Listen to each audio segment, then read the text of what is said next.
ចឹងនៅពេលនេះខ្ញុំនឹងបង្ហាញអំពីការបាញ់ទិន្នន័យចូលទៅក្នុង list មួយទៅ list picker មួយ long list selector auto combo box ហ្នឹងដោយមិនបាច់ចាំប្រើ database ទេព្រោះពេលខ្លះការភ្ជាប់ database វាអាចស្មុគស្មាញចឹងយើងអាចគ្រាន់តែធ្វើសាមញ្ញៗដូចជា gender ដូចជាអីយើងមិនបាច់ចាំដល់ table ទេអូខេចឹងសូមប្រកាសចុចថ្មីចឹងសូមយកភាសា VB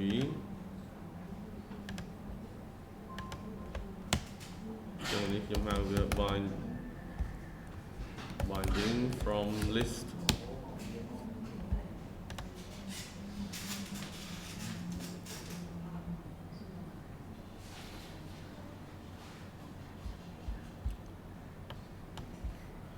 ចឹង list long list selector នេះយើងធ្លាប់បានធ្វើហើយចឹងខ្ញុំសាកប្រើ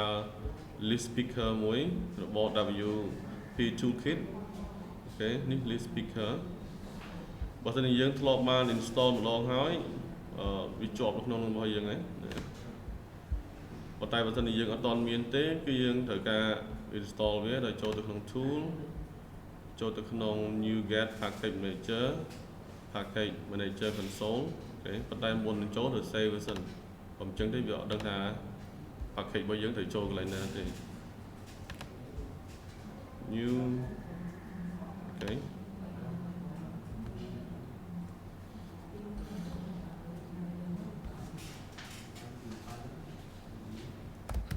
គឺយើង install tray មួយ package WP toolkit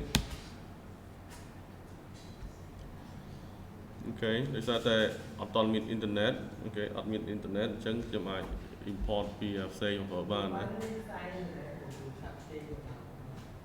អូខេឥឡូវអ៊ីនធឺណិតយើងមកហើយសាកម្ដងទៀតមើលវាជាប់ដែរ WP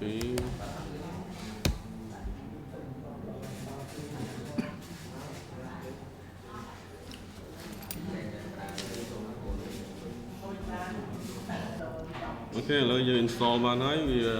ប្រើពេលយូរបន្តិចដោយសារអ៊ីនធឺណិតរបស់យើងវាអត់ទៅល្អគេប៉ុណ្្នឹងបានណាអញ្ចឹងបើសិនជា install ហើយយើងអាចទាញមកប្រើបានណា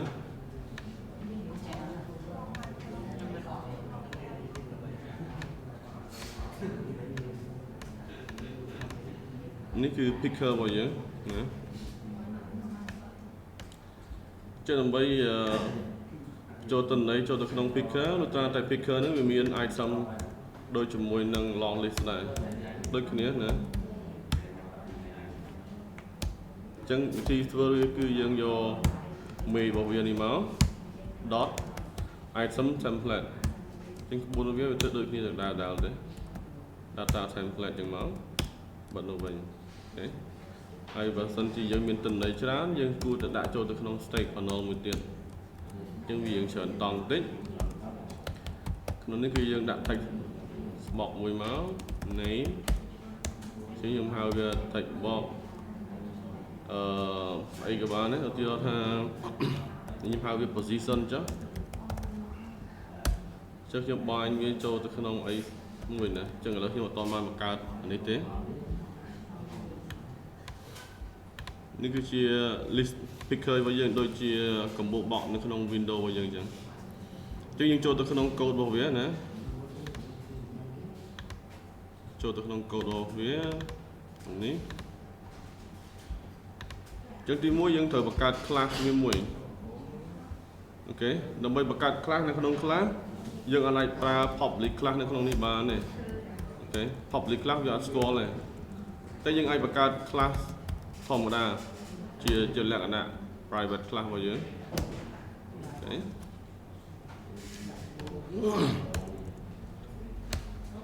ចឹងបន្តមកទៀត class របស់យើងឈ្មោះអីទីហៅថា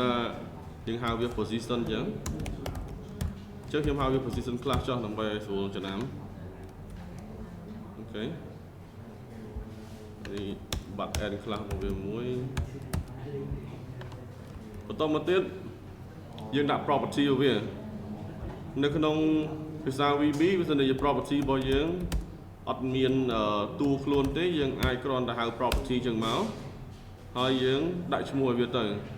ឧទាហរណ៍ដល់ពេលនេះខ្ញុំដាក់ឲ្យវា ID ចឹងអូខេខ្ញុំដាក់ ID ចឹងបាន public property ហើយខ្ញុំដាក់ position ខ្ញុំមកវា post ចឹងចុះបើនៅក្នុង C# វាសេខុសពីនឹងបន្តិច C# ឧទាហរណ៍ថាយើងចង់បង្កើត class វាហៅ class ដូចគ្នា position class អញ្ចឹងវាពេលដែលយើងបង្កើត property ដែលអត់មានតួខ្លួនគឺយើងបង្កើត public ចឹងមកឧទាហរណ៍ថាវាជា string យើងដាក់វាជា string ID ដូចគ្នាហើយយើង set get អូខេអញ្ចឹងប៉ុណ្ណឹងមានថាយើងធ្វើ shortcut shorthand ណាអញ្ចឹងសម្រាប់ VB វិញវាអត់ឲ្យយើងមិនឲ្យយើងដាក់មាន set get ទេឲ្យតែមានពាក្យ property ពីមុខមានថាហ្នឹងជា property ហើយយើងនេះយើងឲ្យវាជា integer អញ្ចឹងទៅហើយនេះវាជា string អូខេទី property របស់យើងមាន2បន្តមកទៀតគឺយើងត្រូវ override method ដើម្បីវាដើរដំបូងមួយឈ្មោះថា on navigate to អូខេអញ្ចឹងពេលនេះយើងបង្កើត list មួយចឹងដើម្បីបង្កើត list គឺយើង dim list ដាក់ list ហ្នឹងមក as list អញ្ចឹង list ធម្មតាវាជា generic class បើនៅក្នុង C# គឺយើងបង្កើត list new list អញ្ចឹងត្រូវដាក់ឈ្មោះ generic មួយព្រោះនៅក្នុងនេះវាត្រូវការទិន្នន័យថាតើ list របស់អីបើសិនជា list នៃ position class គឺយើងត្រូវសរសេរ position class ចេះនៅខាងក្នុងវាអូខេហើយនៅក្នុង C# បើសិនជាយើងសរសេរអញ្ចឹងវាឲ្យយើងសរសេរដូចជានេះមួយទៀតទេអូខេមកយកប៉ុណ្្នេះមកណាតែសម្រាប់VB វិញវាប្រើពាក្យថា off នៅក្នុងនេះវាសេ leave បើកសញ្ញានេះសញ្ញាអីគេនេះធំតូចនេះហើយដាក់ឈ្មោះ class របស់យើងចូលសម្រាប់ VB វាដាក់ off សម្រាប់ class នៃអី list នៃអី list នៃ position class អូខេហ្នឹងមក new list of position class អញ្ចឹងពេលនេះ class របស់យើងមានទិន្នន័យចេញពី position class ហ្នឹងឯងអូខេហើយយើង add ទិន្នន័យវាចូលបានហើយពេលនេះ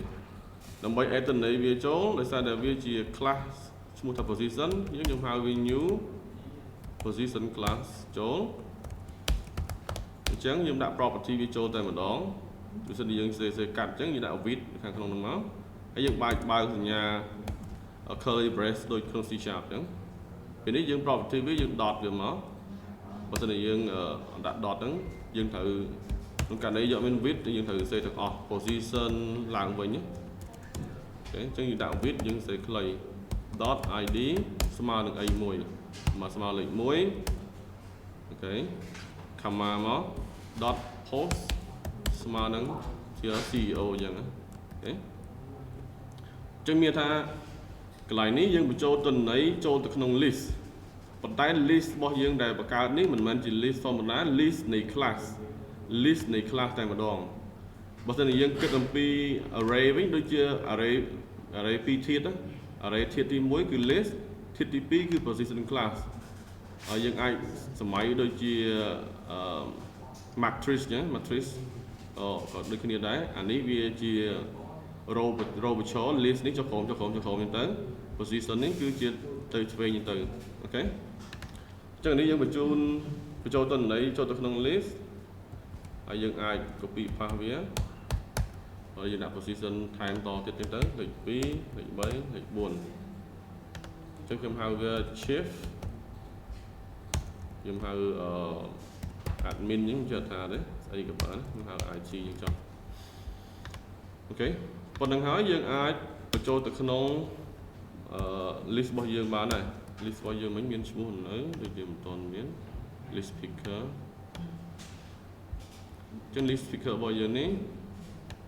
អត់ទាន់មានឈ្មោះទេចឹងខ្ញុំដាក់ឈ្មោះវាមួយ list picker name ខ្ញុំហៅវា LP អានេះគឺ position អូខេ ចឹងដូចគ្នាមកដល់នេះយើងហៅវា item source ហើយយើងយកពី list ហ្នឹងទៅបានហើយ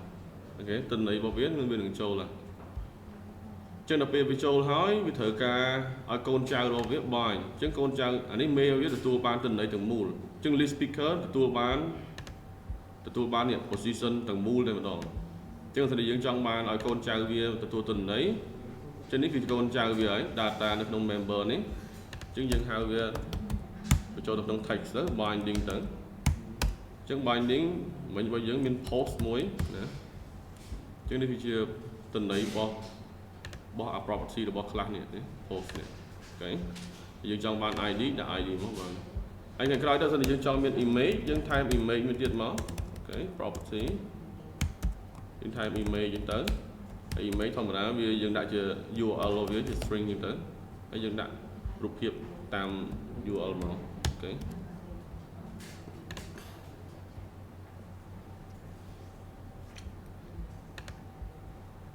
no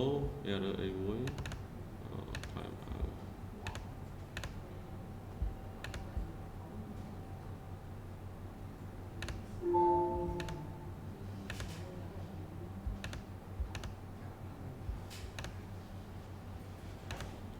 សម្បត្តិនេះមួយសិន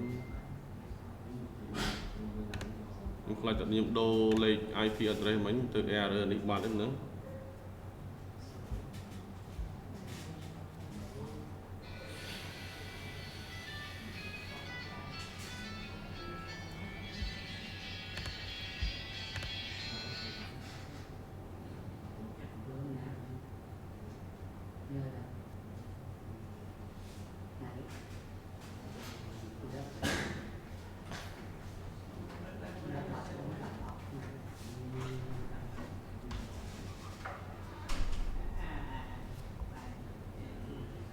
អូខេដូចអត់អីណាអញ្ចឹង list picker ហ្នឹងតើយើងចុចវាមកមិនធ្លាក់វាអត់មានរូប icon ដូចជា combo box យើងចុចមកវាធ្លាក់យើងឃើញអូខេអញ្ចឹងនេះ list picker ហ្នឹងវាអាចទទួលទិន្នន័យបានច្រើនដូចតែពីមុនអញ្ចឹងដូចតែ list អញ្ចឹងយើងចង់ថែមទិន្នន័យមិញយើងមាន ID មួយដែរអញ្ចឹងឲ្យបាទខ្ញុំចង់ដាក់ ID ចូលបន្ថែមខ្ញុំបាញ់វាចូលទៅណាចឹងខ្ញុំហៅវាឈ្មោះថា ID នេះគាត់ជាការឧទាហរណ៍ទេឲ្យដឹងថាយើងអាចបញ្ចូលទិន្នន័យបានដល់12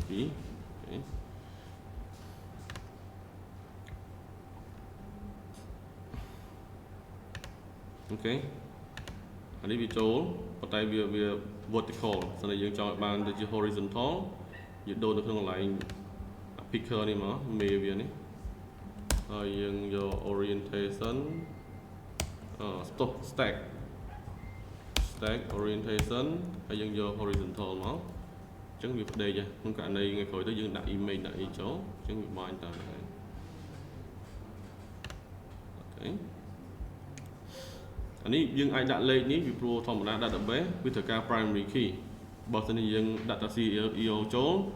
អញ្ចឹងវាអាចថ្ងៃក្រោយទៅទិន្នន័យរបស់យើងច្រើនយករកពិបាកព្រោះវាជា string ពិបាករកខ្លាំងព្រោះ string អាចខ្លាយជា index បានទេតើលេខបានអាច index បានវាអាច short លឿនអូខេពីព្រោះបើខ្ញុំបញ្យល់លេខនេះទេក្នុងករណី1 2 3វាខុសអំពី1ហើយនឹង2ហើយនឹង3អូខេអានេះវាត្រូវការប្រៀបធៀបគ្នាយើងអាចប្រៀបធៀបដោយប្រើសញ្ញាគណិតវិទ្យាបានធំជាងតូចជាងក៏បានប៉ុន្តែអានេះអត់អញ្ចឹងទេវាត្រូវការ convert ទៅជា ASCII code មកតង់សិនហើយមិនមកចាប់ដើមប្រៀបធៀបអូខេអញ្ចឹងម្ដងមួយតួយើងសម័យសិនយើងមាន5 6តួអញ្ចឹងមាន7 8តួអញ្ចឹងវាត្រូវការ convert ASCII code ម្ដងមួយទាំងអស់ម្ដងមួយទាំងអស់បានចាប់ដើមប្រៀបធៀបគ្នាតើអាណាមានលេខចំនួនធំជាងតូចជាងគ្នាអូខេតែសម្រាប់នេះវិញអត់អញ្ចឹងវាជាលេខអញ្ចឹងវាអាចប្រើសញ្ញានេះលឿនអញ្ចឹងវាអាចធ្វើ quick sort ធ្វើអីបានសម្រាប់នេះវាអាចធ្វើបានទេវាយឺតណាស់អូខេអញ្ចឹងរាល់ពេលដែលយើងបង្កើត ID យើងគួរតែបង្កើតទៅជា integer ខ្ញុំបានបង្កើតនេះអញ្ចឹងនេះមែនទេទោះនេះអាចចាស់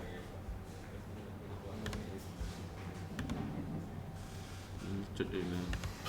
នេះណាពេលដែលយើងបង្កើត ID ដូចជា integer អញ្ចឹងអូខេចឹងការបាយនេះយើងបាយចូលអីក៏បានដែរចឹងបន្តមកទៀតខ្ញុំបង្ហាញវាឲ្យចប់តែម្ដងឧបមាឥឡូវយើងចង់បង្កើតជា query មិញនេះចឹង query នេះបង្កើតប្រើនៅក្នុងអីក៏បានដែរមិនមែនមានតែ database ទេមិនអាចប្រើ query បានណាចឹងខ្ញុំបង្កើត query មួយថ្មីខ្ញុំចង់ query ចេញពី list ហ្នឹងគឺបានដូចគ្នាខ្ញុំប្រើ from ចឹង data in list ហ្នឹងអូខេចឹងយើងអាចទិញតំណែងចេញពី list ហ្នឹងបានបន្តមកទៀតយើងអាចប្រើ where បាន data របស់យើងចឹងយើងយកឧទាហរណ៍ដល់ position ណា position ហើយខ្ញុំអាចប្រើពាក្យ contain អាចប្រើពាក្យមាន start from ហ្នឹងខ្ញុំឆែកមើលនេះ start with ចឹង start with មានថាចាប់ដើមពីអក្សរណាទៅចឹងខ្ញុំចង់ចាប់ដើមពីអក្សរ C ទៅវាបង្ហាញទាំងអស់អូខេអញ្ចឹងមកបើណាយើង select យក data ហ្នឹងខ្ញុំបញ្យល់ម្ដងទៀត data នេះវាជា variable យើងទេបើសិនជានៅក្នុង SQL server string SQL string វិញមានន័យថាយើង select មកថាជំយុទ្ធឈ្មោះថា position អញ្ចឹងហើយយើងអាច as នេះណា as my position from table របស់យើងមិញគឺស្អីគេ list នេះ sl អូខេអញ្ចឹងអាកន្លែង sl នេះគឺខ្ញុំដាក់ data នឹងឯង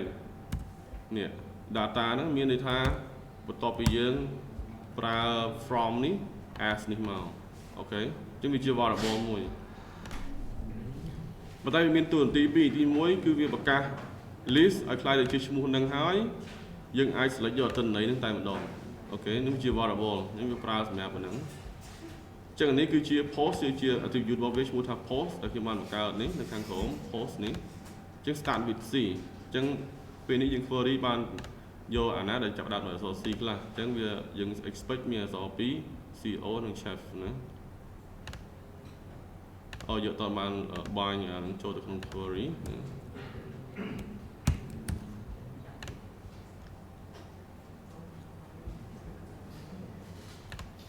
ខេអញ្ចឹងបាន2នេះយើងអាចបង្កើតបានអញ្ចឹង query នេះយើងប្រើក្នុងអីក៏បានក្នុង list ក្នុង database ក្នុង XML ក្នុង JSON អីបានទាំងអស់ងាយស្រួលក្នុងការប្រើមែនទែនអូខេអញ្ចឹងសម្រាប់ការបាញ់ទិន្នន័យពី list នេះគឺសូមចប់តែប៉ុណ្ណេះសូមអរគុណ